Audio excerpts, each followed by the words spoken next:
and I am currently the associate judge for Hidalgo, Jim Hawk, and Starr County. So I listen to cases that involve our most precious resources, which are our children. So every day, that is what I do as part of my job. And I also am currently seeking election for the 13th Court of Appeals, Place 6, and that covers 20 counties, including Hidalgo County. So that is what I've been campaigning for a year and a half. And it's also another one of my roles that I do every day, and just trying to get to meet as many constituents as I can in my journey. Judge, what's the difference between positions? Okay, this is 13th Court of Appeals. It's an intermediate appellate, it has intermediate appellate jurisdiction, and it covers any case that is appealed from the lower courts. So it's the higher court. Any case that is appealed on a civil criminal matter of a jury's decision or a bench decision comes to the Court of Appeals. So it's essentially a higher position than where I am at now. Okay, okay. And it covers the 20 counties, everything of South Texas and the coastal bend area. So from Hidalgo all the way up to Worden County. Have you been to every single county? I try to cover as many of them. I think I'm pretty close. I think I've covered them all. Yesterday, I covered 3 counties in one day. Oh, wow. I know. I watched the journey and I'm like exhausted. I'm like, okay. It was a long day. I woke up before dawn and I was out and about, and I came home late last night. So I had 3 great events and 3 great, things going on in each different county. So I was just able and blessed to be able to, travel and be in each one of them. That's what I was going to ask you. One of the things in knowing the level of dedication that you put to anything that you do, what's your routine like for on a daily, whether it's campaigning or just a regular day at court or being a mom? Like I know you're always on the go, but what's the first thing you do in the morning? My motivation, I think you have to have a passion. We are so hard on ourselves as women. We try to do so much because, we try to achieve and be great at every single role that we play. So I think passion in the morning is something that wakes me up of wanting to do what I love. So wake up very early. Everybody knows that.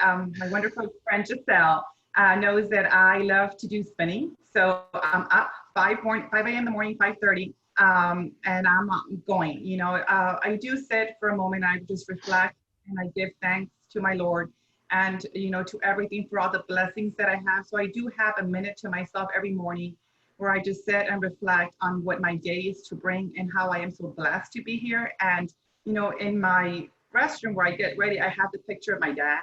It's a picture that he took back in 1955, that I have there, and I go over it every day, and I just look at it and say, thank you for being there, for giving me all that you've given me, and he is my inspiration. So every day, he sits there, I look at him, and that's what motivates me to just go. And that's where the day starts, 5:30, 5 a.m. every morning. You said something that's really, I think, important for people to hear, is that you wake up and you have an intention. You have an intention for the day, you set it, and it really sets the tone for actually there's a lot coming at you. So, a lot of us, we have our schedule and we look at our calendar and but it's not as intense because you have your schedule, but you also have a lot of other things that are being thrown at you and that you have to juggle that are completely unforeseen until the day starts. And so, having clear intention, but talking about the unforeseen and stuff, how do you stay?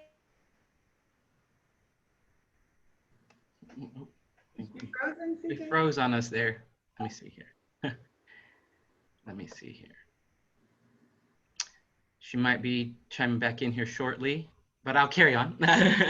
I think one of the things I know I wanted to mention, and one of the things I wanted to touch base on, is I know that I've had the pleasure of knowing you for a few years now, for quite a few years now, and we crossed paths back when I was at the Bar Association. One of the things that from day one when I met you, and I think it was at a volunteer event, you're a servant leader. You've always been, since at least in the capacity that I know you, and I know now knowing you for a while now, that's just one of the things that drives you, and one of the things that motivates you as well. Where did that come from? Where did that start? Was that something that was from when you were little, or just something that you've always just had a passion for? And yeah, we met years ago, and this is my third essentially my third career. My first career was as a teacher. Okay. You know, like I said, I love, you know, being around children and everything that they bring, the energy. So my first career was the teacher. I was a teacher in La Jolla ISD and also PSJ. After that, you know, I've always wanted to give back to my community and of course achieve goals that I had and dreams that I had set for myself. So the second career, of course, was as an attorney, and there as well, I was always wanting to give back, and I love representing victims of domestic violence. You know, I love helping people that couldn't afford an attorney. So I think it goes back to myself being very young and other people helping me get here. I got here because I've received so much help from everybody along the way. And I feel that it's kind of a commitment that I have to give back because so many have helped me so much that in turn I have to do that, give back to somebody else that was just like me, that needed role models or that needed help or needed guidance. So I think what drives me is a commitment to my community and to give back because I've received so much from them. That's amazing. And that, I think that personally resonates so much with me. And I think that's one of the things that has drawn me to you since day one, but it's so true. And I think it resonates with so many people in our community, especially a lot of our young and aspiring leaders. A lot of us, you know, are looking for ways to get involved, to try to help, to volunteer, to do what, you know, to help others along the way to climb a ladder, because there's room for success for all of us. And I think that is such a great example to continue to set, not just as in a leadership role or as a elected official, because we all, you know, all of us have, we all get help. You know, we've all gotten a door open for us, or an opportunity that's open, and somebody that believed in us. And so for you to kind of take that on a daily basis on everything you do is something real inspiring. And it shows. And I, you know, I've seen you volunteer at pretty much anything you do, campaign or not, you know, so it's really, really genuine to see that's what drives you as an individual. What are some of the things that you think are like your top 3 motivators aside of the, like, on a professional level? Like, what are things that drive you? I know you said helping, you know, victims of domestic violence and whatnot. Like, what are things that really kind of just like led you to, or I guess we'll word it that way, that led you to the legal profession and to pursue that aspect of things? Okay, so the top 3, I think family, like I said, my father and my mother are great inspirations in my life. You know, growing up, my mom and my father immigrated to this country years ago, like many other families, in search of giving their family a better life and a better education. They came here with a 3rd grade education. So my mom and my dad, you know, were not blessed like I have been to acquire an education, but they gave me a lot of values and morals, you know, and they taught me what it was to work hard. So my father and my mom have been my greatest motivation of giving, I guess, making them proud, because they left a country where they had everything. You know, they had their family, they had a home, you know, they had a job, and they left everything there to come and give us a better education. So just thinking of myself right now, I mean, would I leave this great country and go someplace else? So they left everything behind. We were migrant workers growing up, so we traveled the country, and, you know, unfortunately, we were, you know, we saw a lot of injustices, and I think that is what instilled in me the sense of justice, the sense of doing something to help others. So they're one of my greatest motivators. My second one is obviously my family, my daughter, my son right now. I want her to grow up and say, there is no limits to what I can achieve. You know, there is no glass ceiling that can be that can't be shattered. So Natalia and Alexandra motivate me every day, because I want them to grow up in a world that is different, that is more positive. And I don't say different in a bad way. We live in a great country, and I love, you know, everything that we have today, but we always want to make things better. Of course. So I'm hoping to be part of making that better for them. And then the third, of course, is always our community. It's so important that we get so involved, that we have a positive impact, because, you know, we're traveling to this journey, but there's others that follow. So what are we doing on an everyday basis to make our community better? And I think those 3 things are what drives me every day, you know, making my parents proud, making them see that what they left, you know, was worth it, that I am here now, and that I'm appreciative, and that, you know, we're making things better. my family, and then of course my community. Those are, I think, the top three things that motivate me and keep me going every day. That's awesome. And what growing up was becoming a judge or a lawyer, like always the aspiration?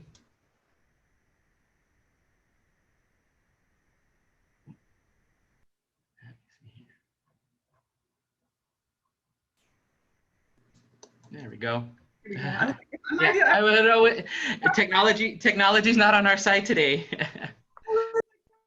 Send me the question because I can ask. Okay, I was a little bit worried there. No, we're good. We're good. But I don't know if I'll repeat it, but was becoming a lawyer or a judge always the aspiration growing up? It was always my dream to become an attorney. And, life is not perfect. We think that there has to be a timeline to our life.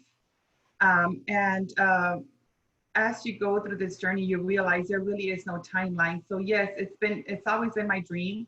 I just had to take a longer road to get there, but that's always been something that I aspire to do growing up. That's awesome. So one of the things that I think, we've been, that's been a trend, and kind of the reason for us, the chamber starting the Mastermind series, was to really hear from our leaders and from our business owners to get a real sense of how they, little tidbits on what makes them successful. And we've heard some of the things that motivate you and give you passion. I think one thing that we all realize, and I'm curious to see how you've juggled this, is, now that we're in this pandemic stage of our lives and whatnot, in the past several months have been a real change and pivot for everything. And one of the huge things that's changed is how our legal system and the court systems have been handling their trials and hearings and whatnot, and docket cases. But how has that transition been? I know that it's, in general, everybody's, it has some sort of adjustment or struggle that they've had to adjust to, but can you walk us through how that's been for you personally and professionally? Yeah, so this pandemic has made us change and adapt. I think the key thing is, how do we adapt? And we've done great at adapting to this new situation. So the first week was difficult, trying to see how we were going to go ahead and provide justice, keep the wheels of justice spinning for our community, and making sure that everybody had an access to our courts in a safe way. So Right. we were able to do Zoom, get on Zoom, and very quick, I have a great team that works with us, the Office of the Attorney General. I also have another judge that works alongside with me, Judge Lino Flores, which he's amazing, and I love him. Love his wife more maybe, but I love Judge. And we got together and we were able to find a way to get on Zoom, and we've been having full dockets. I mean, we have been hearing full dockets since the very beginning. And I think it has worked great. We're able to keep everybody safe and at the same time keep the wheels of justice spinning. So it's been difficult. I like today, technology it's not always on our side. Right. Yeah. Yeah. Like turn on your audio, turn on your video. And, I even have signs that we use for our court proceedings. I mean, we got this going. So we've been able to adapt. We've been able to be productive. And I am so proud of our team. I am so proud of the everybody that works with us, that we are hearing the full dockets. We're getting these cases going. Our court is overwhelmed with cases every single day. But like I said, these children and these families that come before our courts, they need relief. Yeah. And this pandemic is not going to get in our way of giving relief to them. And I think we've been doing great. We've been very successful. That's awesome. That's awesome. And has, like, on your end, I know one of the things we've talked about with some of our guests is, especially in a leadership position, you oversee, you're responsible for the fact that other staff members, or, you kind of take on the responsibility of your team as well, making sure that everything, is good. And for some of our members, our business owners, it's been a matter of keeping the doors open and keeping staff employed or whatnot. On your end, on a personal level, and also as a leader and a boss to a team, how has that worry, or how have you managed through that and been able to, keep everything afloat and on a positive track? And I think it's keeping our team together, being supportive. I think the important part is being supportive to everybody around us, because what we do in our court affects someone's life every single day. So our team, they're also having to work from home. They also have children. They also have responsibilities. So we're able to keep everybody employed, able to get these families to receive the relief that they need to receive the money, and in turn use that money to invest in our community. So that's why I say we all play a part or a special role in keeping this wheels of justice, keeping every day going. And the way we do it is just being strong, being understanding with our team that we all have needs. And we're also having to do homeschooling. You know, we're having to work, have homeschooling. And that's why I said when we first started, if you see my child jumping in the back and screaming, it's just every day now. You know, we're having core. That's the norm. You know, Natalia's, you know, wanting something, I can't log in, our staff. And even when we have our constituents that come before our court and they're saying, Judge, you know, my son, and I said, don't worry. Right. I've got 2 screaming children back here. I've got a dog. So you just, you know, relax, you know, let us know how we can help you, but understanding that they are also struggling, learning technology, having to juggle children at home, and then having to have a court hearing all in once. It's very stressful. So I think we need to be patient. And that's why we need to be in touch with our community so we can understand their needs, understand what they're coming from, and understanding their struggles at the end of the day. And so you brought up 2 things that I want to elaborate a little bit more on. How has, I know for me, it's been fast forward, you know, it's like everything else. You either sink or swim, but the technology aspect of things, learning that on a scale where now you're kind of somewhat of an expert in something, because in a field, in little things that you weren't before, because beforehand I didn't even know Zoom. I didn't know how to go on to Facebook Live, add all these little things that we are able to do. How was that experience for you? Was it something that came easy, or was it also a team effort? Everybody kind of just doing their part? It's a team effort. Like I said, I have a great judge that works alongside with me, a great team, the 5th region. Everybody just juggling, but it was hard because every day we have to log in and we have 50, 60 people on the screen. And, you know, you're having technology problems with one, having to explain to them. And that's why I say, you know, we have all our signs, you know, here, turn on your audio, you know, here. So it's just adapting and trying to inform our community. You know, there's a microphone down there, you know, so we developed a system where they go through one meeting and they kind of get a sense of what they're going through. We have somebody explaining to them. They try to work out their case. And by the time they get to us, they're a little bit more familiar, but at the end of the day, it's patience. We have to understand, you know, we are struggling with technology. You know, some of our community, they've never, you know, they're elder or they don't have computers. So having to use their phone to get on a Zoom meeting, it's a struggle. It is, yeah. Being patient and understanding that we're trying to achieve a common goal. Right. Our common goal is to get everybody's case heard, to administer justice, and it's going to take us a while to get there, but you know, we're all patient and work with one another, we're going to get it done. And it's so true, because I think one thing that, you know, we've been learning a lot of things in 2020 and developing new traits and really heightening some of the other normal traits that we have, but you know, the level of compassion that we've been having to really kind of have towards everything and towards each other is something that I think is kind of a silver lining and a beautiful thing in a chaotic time, because it really, you know, in your case, you know, you're dealing with some really serious issues for families and children, that this can impact the trajectory of their lives in some form or another. So the ability to, these little things that, you know, I think we kind of take for granted play a bigger have a bigger effect than we think. So you all taking the time to accommodate everyone and be understanding and extra patient and compassionate is a really admirable thing. So I commend you and your team and the rest of our judges and legal system for adapting and doing what needs to be done. I think that's something to really admire. And then back to the technology thing, like you mentioned, you juggle multiple hats: mom, judge, not entrepreneur, but a volunteer, and really community. You're a staple in the community, so you're everywhere. On top of running a multi-county campaign, how has the juggle been between, you know, being a mom and doing all those things while also, you know, homeschooling and whatnot been? how has that transition been for you on a personal side? Well, I think, like I said, we carry different hats and we try to be the best that we can in each one of them.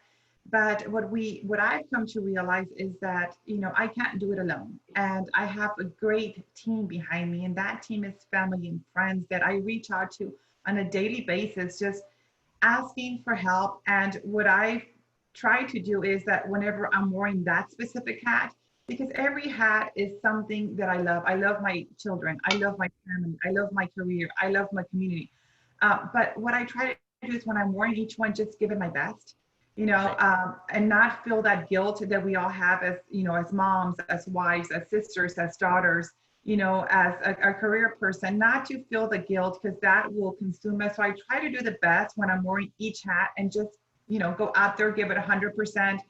But I can tell you that I don't do this alone.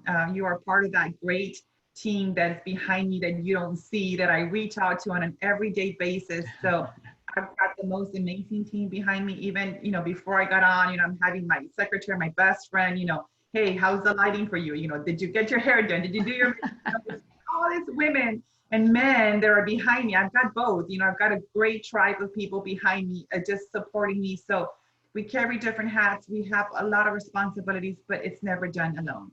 I have an amazing group of friends, family, and colleagues that help me get through each day, basically. That's amazing. Yes.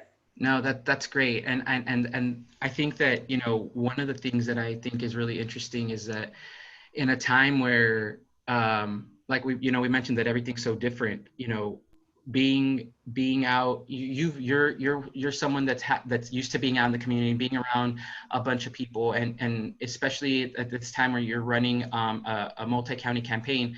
How has that that adjustment been, and trying to get back out there and really kind of being socially distant? It's like extra things now that we're having to be conscious about. So how have you adjusted or pivoted in that realm?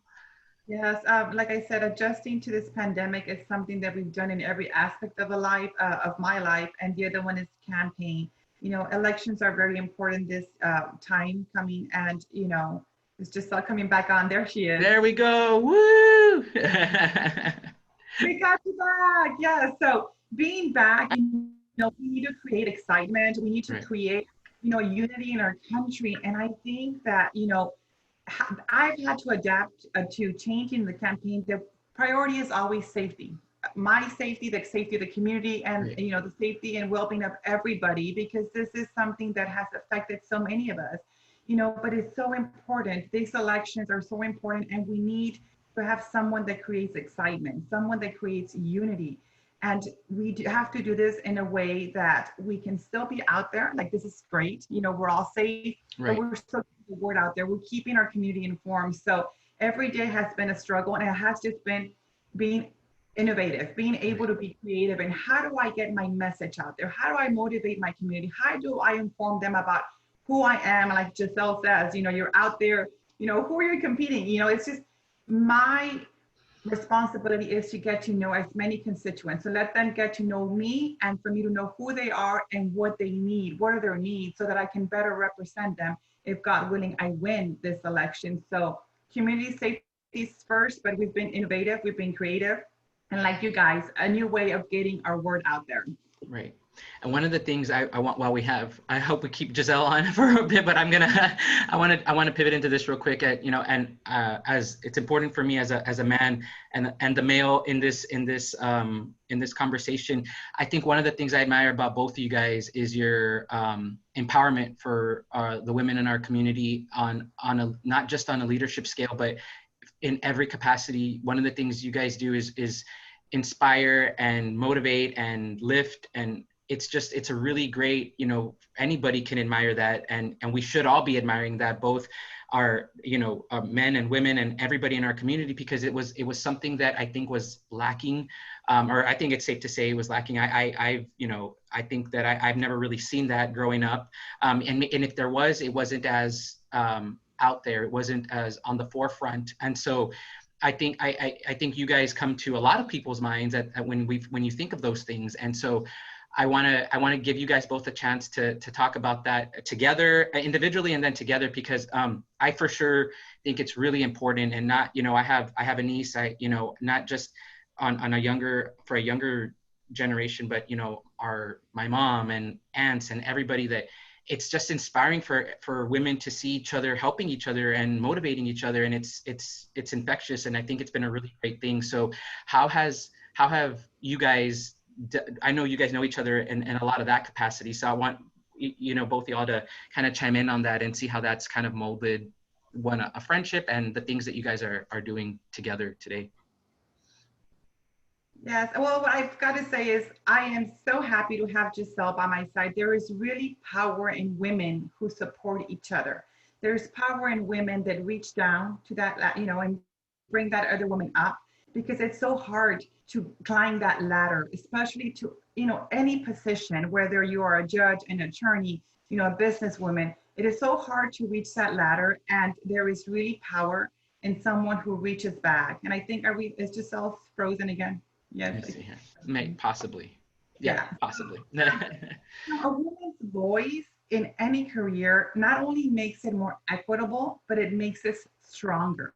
So I believe that it's truly important from all of us, all women, especially, to help highlight the other person that comes after you or the person that comes before us. We're all fighting the same struggles. They're still there. We're all trying to achieve a common goal. So I think that we need to embrace each other. We need to support each other, and sometimes as women, I find that we're afraid that perhaps that we bring this other person and that, that woman might outshine us. But for me, I think that if I reach down that ladder and I bring somebody else up to help reach her common goal, and that person or that woman at some point outshines me, then I think that's a reflection of me. Of course. That's absolutely. Great.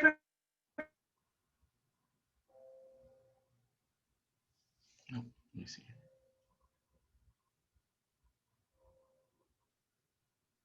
That to me of just bringing me up, highlighting me in every single way that she can, and just embracing me.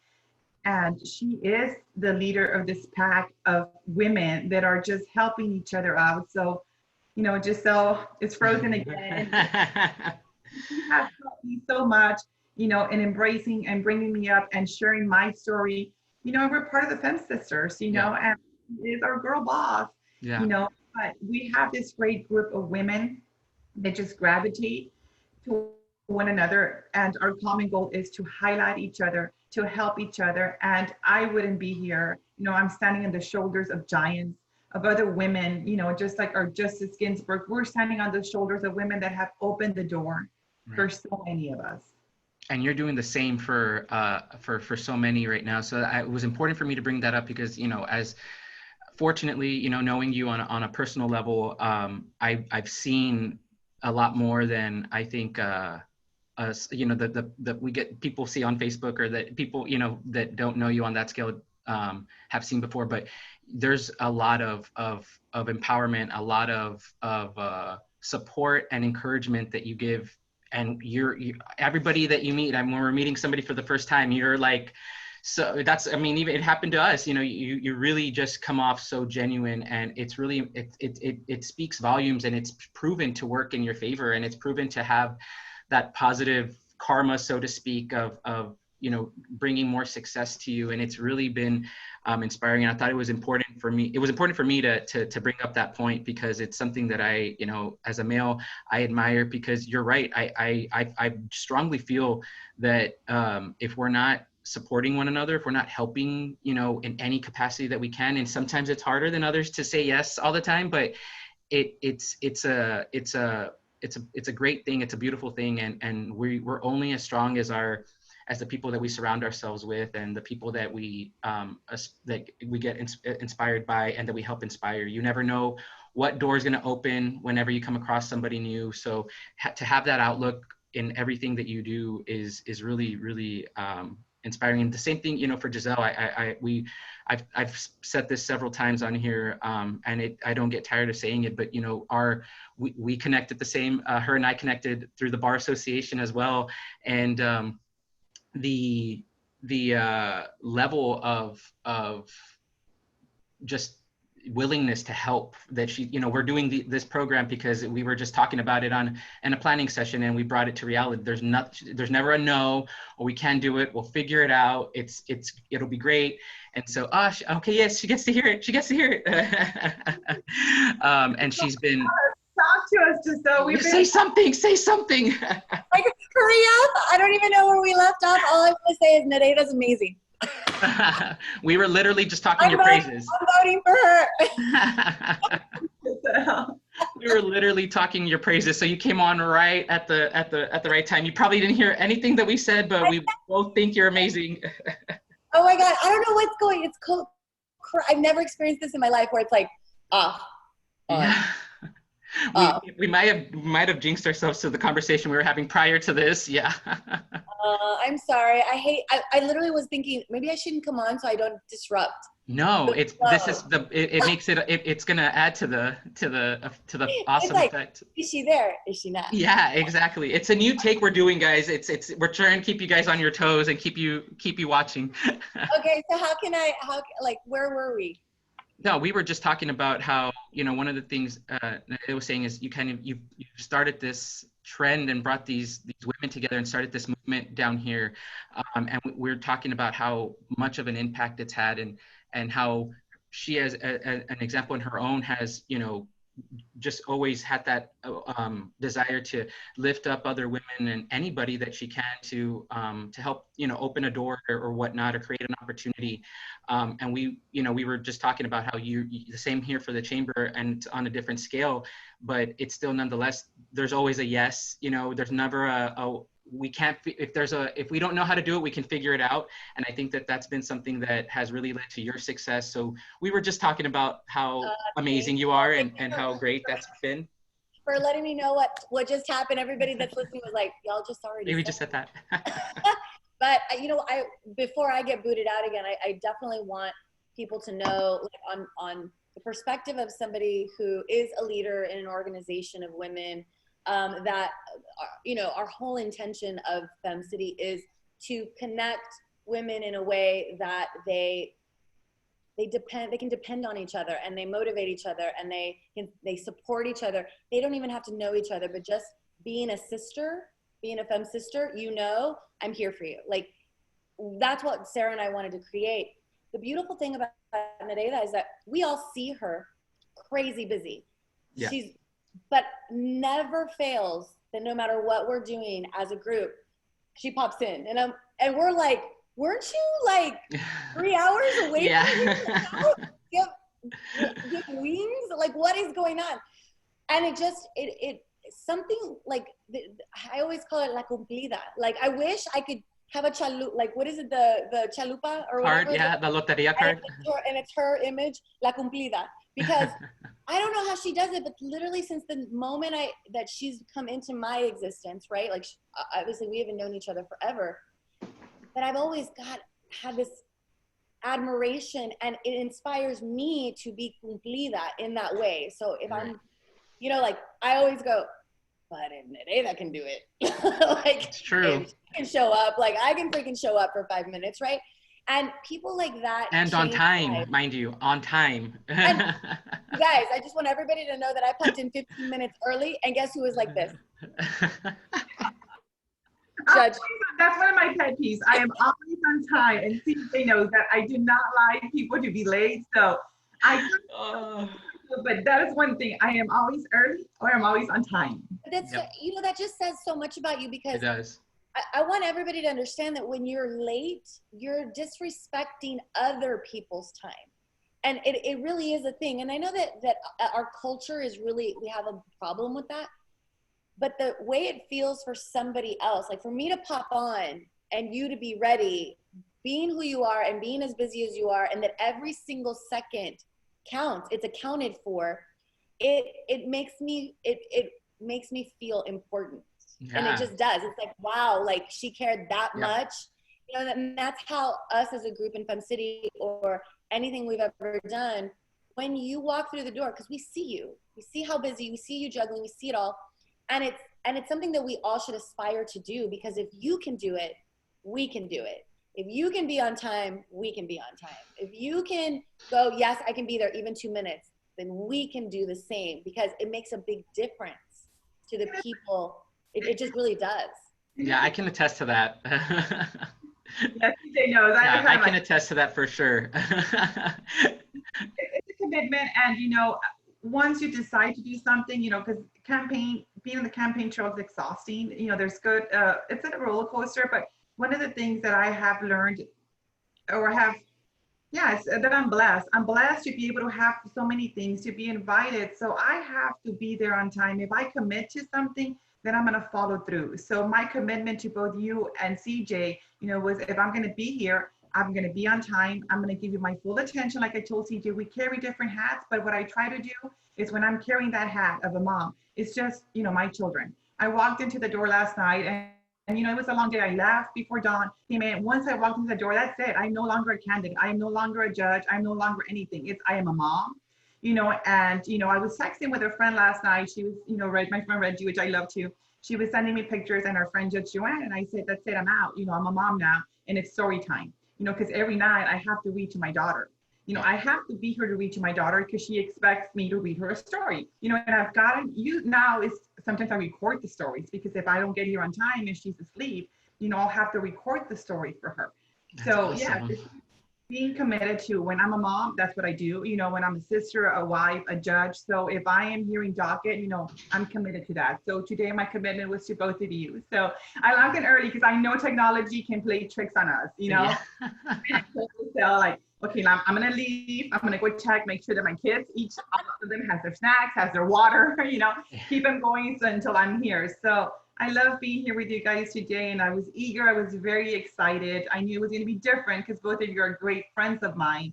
So that's just a commitment. We got to commit to what, we say we're going to do it, and just get it done. Yeah. Absolutely. I mean, there's so many lessons in that, though, because I think that is an attribute to success. Like, your success isn't just about the money in a bank account. Your success is, how do you make people feel? Yeah. Like, do you feel better when you're in their presence, or do you make people feel less than, or little? And sometimes it's not meaningful. I don't feel like people mean to make people feel bad, but when anybody is waiting for another person, it feels bad. And that we'll never be able to say about you. Like, every single time you're in the room, Judge, like every single time, you're 100% present. You make us all feel so incredibly important. And it really just does make a difference. It elevates us to do the same, to like carry that forward. So thank you. Thank you for that. No, definitely. And it's funny, like, again, all these really great traits, these leadership traits, this little kind of like empire that you've built for yourself, at the end of the day, you're still one of the most humble, down to earth women that I've ever met. Not just because you're my friend, but I see it. I mean, literally, I think everybody who knows you can say this, and everybody that is close to you or knows you, even, first time meeting you, you always make everybody feel like you're there, you're present, you're listening. And it's because you are, what I mean? I don't mean to say that it's just an act or whatnot, but you genuinely have a really great, I want to say that's not even a talent. That's just, you're blessed with that ability to just really kind of have people feel connected to you, because you offer yourself that way. So hats off to you. And I see you on a daily on social media, or the little that when we get to catch up, and we finally get together and catch up on what's been going on and what you've been doing. I leave tired, because I'm just like, gosh, I'm not doing anything with my life at all. I'm like literally not doing anything with myself, and I'm here and I'm tired. And so props to you. And that's amazing. I want to ask something. Can I ask something? Can I go. Yeah, please. I want to know how you got here. Like, when you were little, you were like, I want to be a judge in a black robe. Like, is that something was that what you aspired to do? Like, how did you get here? And, we talked when you were frozen for a bit. And I said, my parents came to this country, in search of a better life for their children. They left everything behind, and they came here with a third grade education. So growing up was hard for me, We were migrant workers, so we traveled every summer, like many families down in the valley. We traveled to different states, and it was just hard. That's where I feel that I learned my zest for justice, just dealing with different struggles growing up.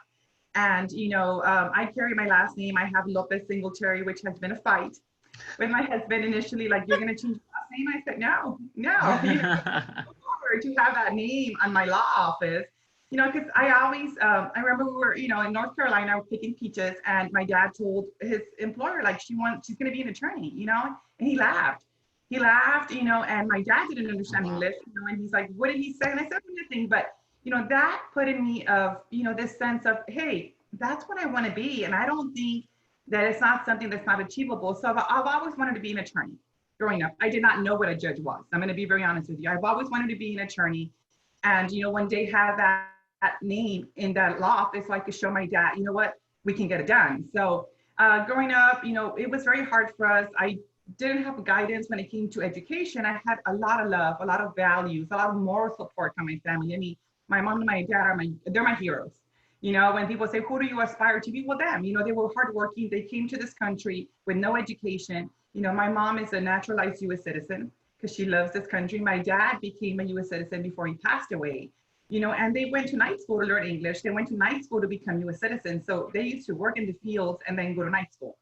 So I think that's what motivated me to become an attorney, to keep that last name. And that's why I carry the Lopez-Singleterry. And then, growing up, I wanted to go to college. I didn't know how, and it was seeing a judge in a magazine, and she was from La Jolla, and she became a judge. And I carry that magazine as, silly as it seems, if somebody that came from where I came from, that looks like me, Hispanic, that went to La Jolla High School, became a judge, and she was my motivator.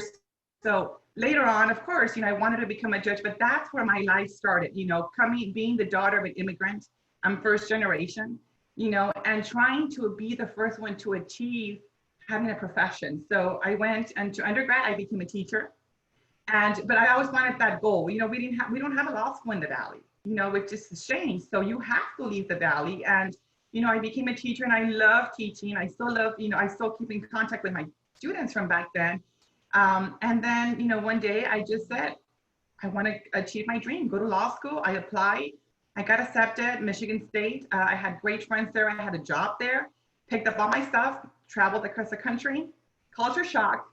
I was the only Latina in my class. I walked in, and it's, 30 degrees, it's cold, it's different. And, I'm the only one, brunette, and the brunette hair there, and a professor says, where is Texas? And, I'm there sitting thinking, please let there's somebody else be from Texas. I don't want to be the only one. And when he said, where is Texas, that meant me.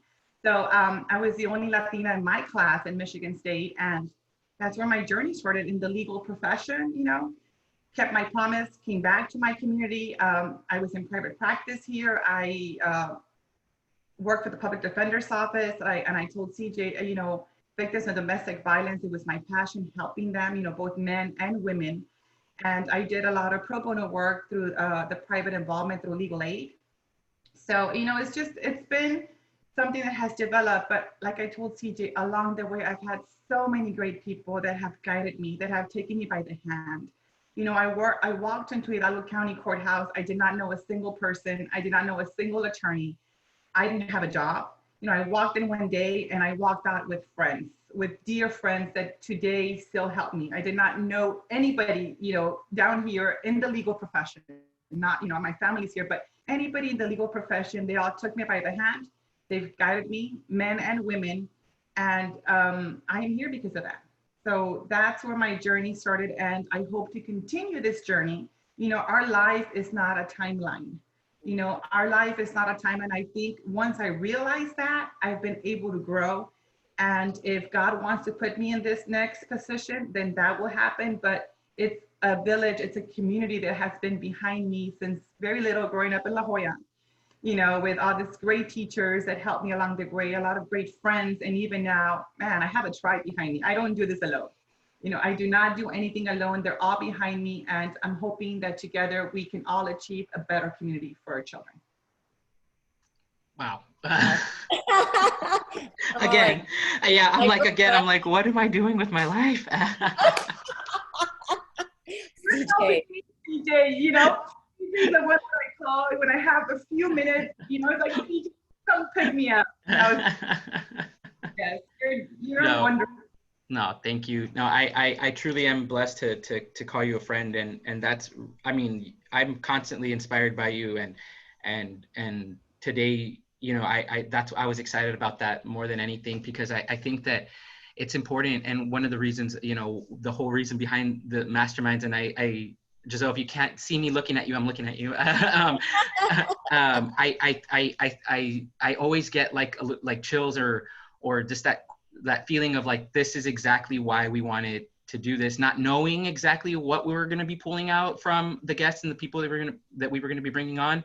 And it just works because so many of us are looking for that inspiration, that motivation, whether we're already in a leadership position or whether we're aspiring to be in a leadership position, whatever the case is, we're all trying to see who we can be motivated and inspired by, and you're no exception to that. I mean, it's just, it's beyond what you could have expected to pull out from this. And Giselle, correct me if I'm wrong. I mean, I know you get to talk to a lot of really inspiring people on a day-to-day, but it's cool to bring it from people from our community, from our leaders, because we're all kind of in that same, the struggles are similar, you know, all different, but the same kind of the culture down here is the same for the most part. So I think it's so cool that you get to hear that detail, that background from you growing up and to where you are today, and somebody can either relate to it or is going to be motivated to take that next step into something that they wanted to do. So that's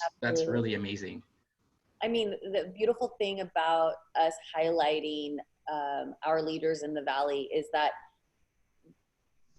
people relate to sharing. When you're vulnerable, like Nereida has been, and you share like where you came from, the struggles you're having, how you have to balance life, people can see themselves in that and realize, okay, so that I can do it too. You know, maybe I can shift here, maybe I can do that. And that is our hope, is that not only our members, but anybody who's watching this, is that they can see themselves in any of the leaders that we're bringing on, so that they too can strive for more. Because anybody and everyone that's listening and that sees these masterminds, that's our purpose. That's our intent, for you to understand that you can do it. Whatever it is that you want to achieve, you can do it. And there are amazing humans that happen to be our very own, that are doing extraordinary things, just like Judge Nereida. And that's why I was so excited to be able to, like, you know, sit and chat with you, is because what you do is extraordinary, and we shouldn't diminish that in any way, shape, or form. Absolutely. But you put in the work. Like, you wake up extra early, and you commit to what you're going to do, and you time block, and you get there, and it is cumplida, and you make people feel special when you're in the room with them. And so it's not like a lot of us, and I'm guilty of this, like, I'll be in a room and but I'm thinking about the next thing. What do I got to do? Or even like what I'm going to eat next. Like, I mean, you know, you're not like completely 100% there.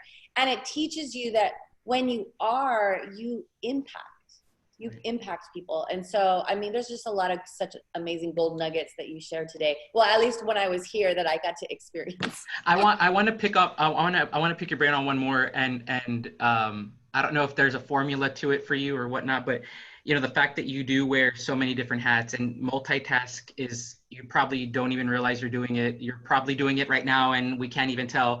How do you stay, like, what are your keys to staying organized and to stay, you know, keep on time and to really kind of just get through all the tasks that you have for the day? Do you set it? Is it set like every morning and there's like a routine to stay on time or to make sure you're doing X, Y, and Z? Or do you know like when to say yes to certain things and when to say no, that keep you able to do all that?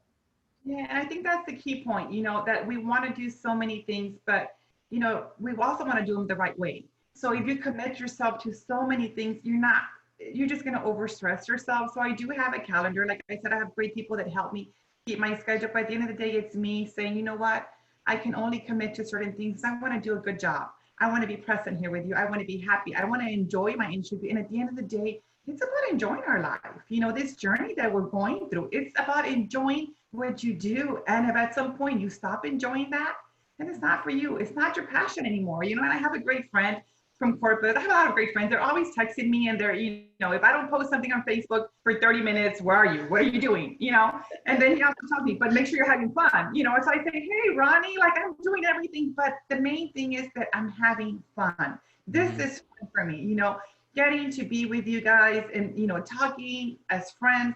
Perhaps, you know, and I am no different than anybody. That's what I wanted to say at the end of the day. You know, we all of our lives are important. All of our jobs are important. You know, my job is not more important than somebody else's, or my family is not. You know, I'm just like you, like every single person. We all have our struggles, but we have to find that passion that, you know, motivates us. What sparks in us this ability to go out there and have fun and do something different. And I think, you know, for me is, yes, learning how to say no to certain things. And, you know, it's not that because you don't want to make the time. We're all so busy, but we have time. If you really care about a cause, if you really care about someone, you're going to make the time. So it's just learning how to divide your attention. And yes, you know, everything is an organized schedule, but at the end of the day, when I get home, I'm happy.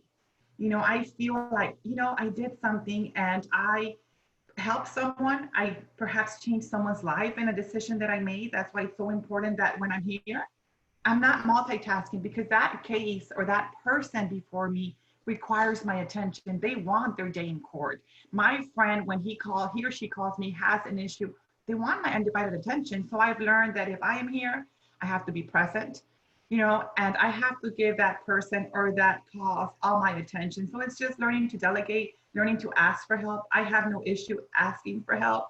You know, if I need something, sure, help me out, because that's how we're going to get things done. You know, Giselle is great about always saying, you know, being a woman of consequence. I want to be a woman of substance. I want to be a woman of consequence. But at the end of the day, I want to be a humble servant. You know, so that's just dividing my time and making sure that I get that done, that I get a message, and that I have a positive impact in someone. The same like they had on me. You know, just like I told CJ, growing up, I had so many role models that just, you know, kept on pulling me up that ladder. You know, we talked about, you know, pulling that next person up, highlighting them, you know, and if at some point that person, that woman or man that you pulled up, you know, outshines you, well, you know, it's a reflection of all of us.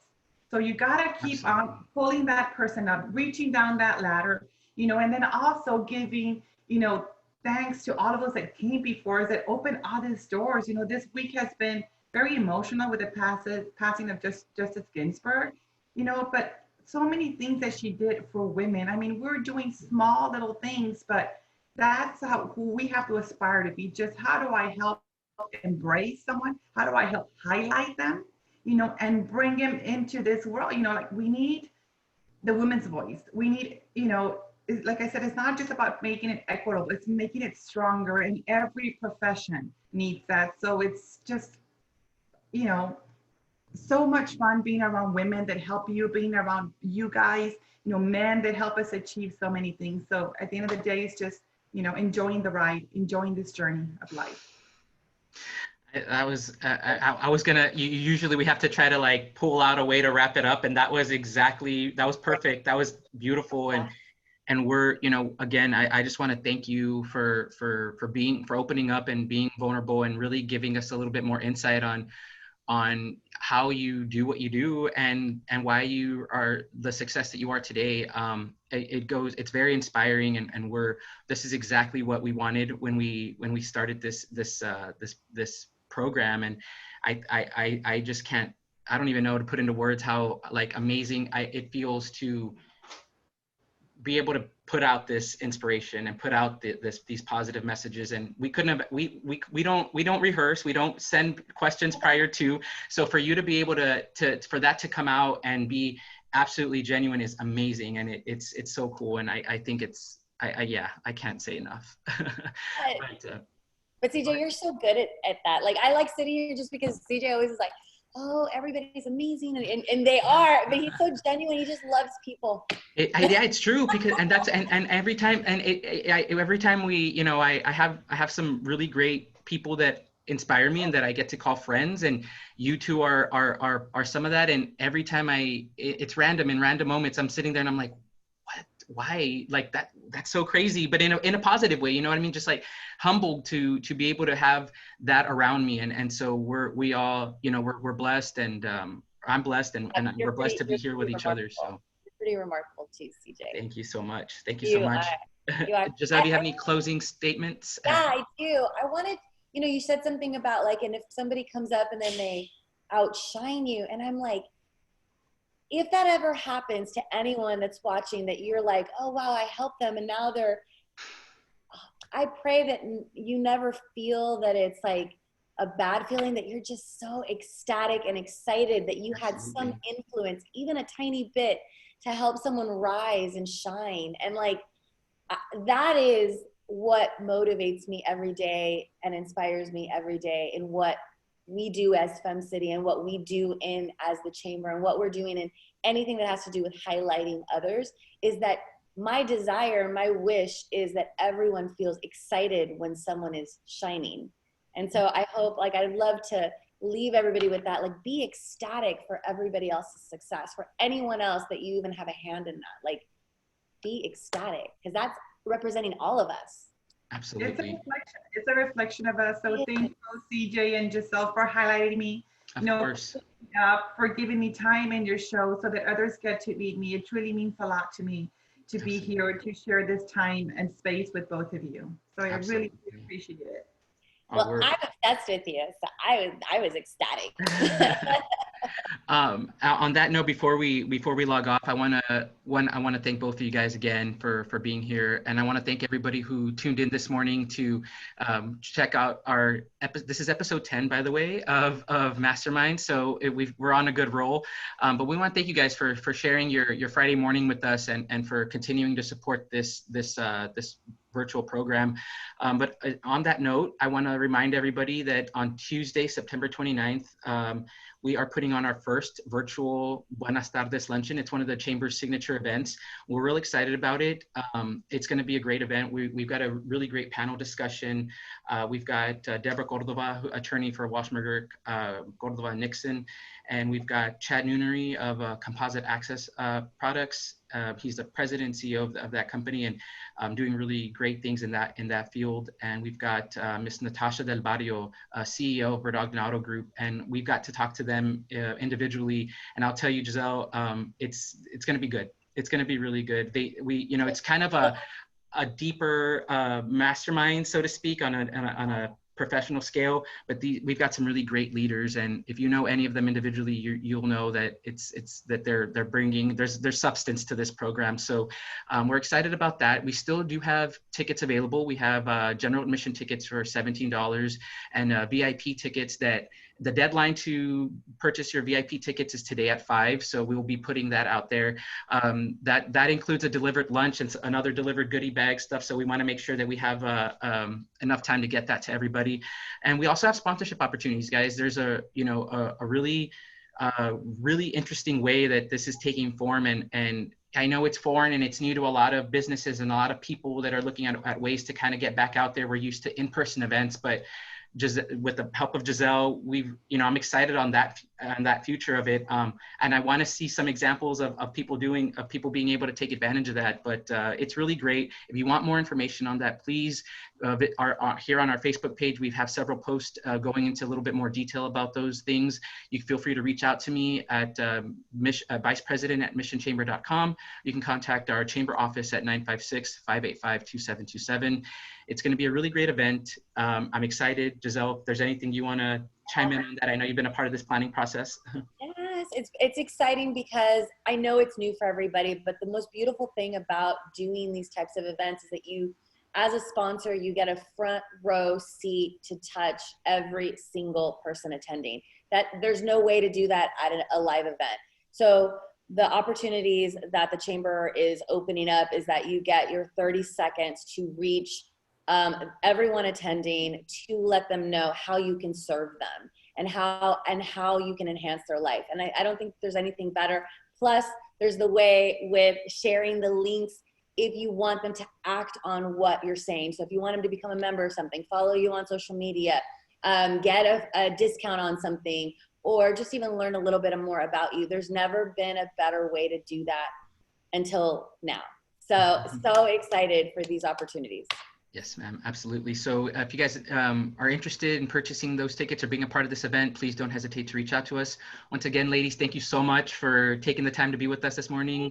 Judge Singletary, thank you. And Giselle, thank you so much once again, as always. We appreciate you guys. We ask that you join us again next Friday for episode 11 of Masterminds. I think we had said at the end of this month, we're gonna kind of do a little revamp of things and kind of really bring you, kind of take some time to build up the program and bring you the same substantive information that we have for the past 10 episodes. So thank you guys so very much. We look forward to next week and to seeing you guys soon. So have a great weekend, stay safe, and we'll see you guys on next Friday. Bye, guys. Thank you. All right, we're off Facebook Live. Okay, you're still recording though.